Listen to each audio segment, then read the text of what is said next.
ऐसा है कि जैसा आपको मालूम है कि हमारे 3 जो माननीय सदस्य 14वीं विधानसभा के हैं, श्री होशियार सिंह जी देहरा से और केएल ठाकुर नालागढ़ से और आशीष शर्मा हमीरपुर से, इन्होंने 22 मार्च को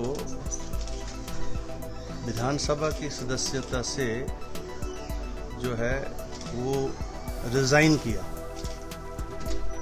और वो रेजिग्नेशन जो था 22 को हुआ। 23 को इन्होंने जो है भारतीय जनता पार्टी को ज्वाइन किया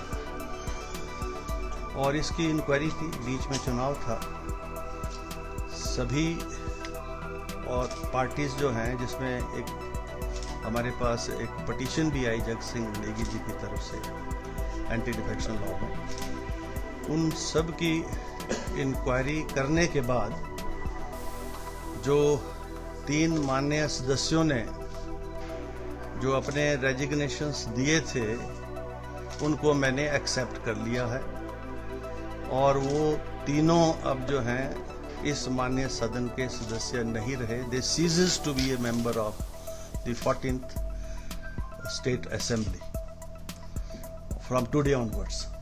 तो वो नोटिफाई हो जाएगा अभी और गजट में भी चला जाएगा। तो ये ऑर्डर मैंने अनाउंस कर दिया। दल कानून के तहत कार्रवाई की है या केवल स्वीकार की गई? दोनों के ही निष्कर्ष सेम है। अगर आप रिजाइन कर रहे हैं, खुद दे रहे हैं, मेरे पास भी आ रहे हैं, सेक्रेटरी के पास भी आ रहे हैं, तो उसकी जो वॉलंटियरनेस और जेन्युइननेस है वो तो असर्टन हो जाती है। और उसके बाद जो दूसरी पिटीशन जिसका जिक्र आप कर रहे हैं, जो एंटी डिफेक्शन लॉ में श्री जग सिंह नेगी जी ने दी, उसकी भी ब्रीफ इंक्वायरी हमने की है और उसके पर हियरिंग भी है। अभी उस पिटीशन की अभी हियरिंग भी है, फाइनल हियरिंग भी है जिस पर मैं जा रहा हूँ।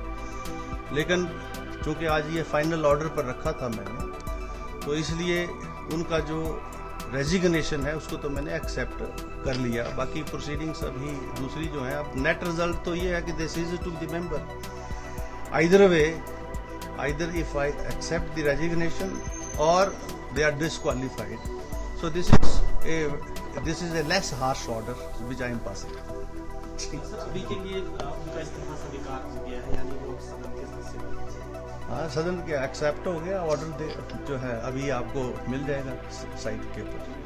जो जगत सिंह नेगी की पिटीशन है उस पर फैसला कब आएगा सर? आपने कहा कि फाइनल हियरिंग है उसका जो ऐसा है ना, नेट रिजल्ट तो यही है कि they ceases to be a member of the 14th assembly. इस 14वीं असेंबली के वो सदस्य नहीं रहे, उनका चाहे आप रेजिग्नेशन एक्सेप्ट कर लो, चाहे उनको डिसक्वालीफाई कर दो। तो मैंने एक हार्श ऑर्डर नहीं पास किया है, बड़ा जो है लेस हार्श ऑर्डर पास किया।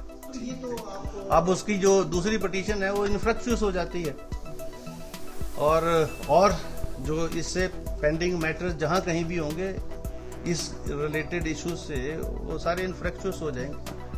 सर इतनी देरी क्यों? ये तो आप पहले भी कहा कि आपने कहा कि इतनी देरी इसलिए क्योंकि बीच में आपको पता चुनाव भी था और सभी को बुलाया भी गया, सुना भी गया, और बजाय इसके कि जो है वो मामला यहीं रहता, आपको पता हाई कोर्ट में भी गया मामला और हाई कोर्ट से भी जो आदेश अभी तक हुए हैं, जो चीफ जस्टिस साहब का जो ऑर्डर है कि स्पीकर के डोमेन के अंदर हम दखल नहीं दे सकते। अभी वो 3rd जज को रेफर हुआ है, वहाँ फाइनली आर्गू हुआ है, पर उसका कोई मेरे पर कोई उसका वो नहीं है, कोई स्टे नहीं है कि आप प्रोसीडिंग नहीं कर सकते, अपना फैसला नहीं ले सकते।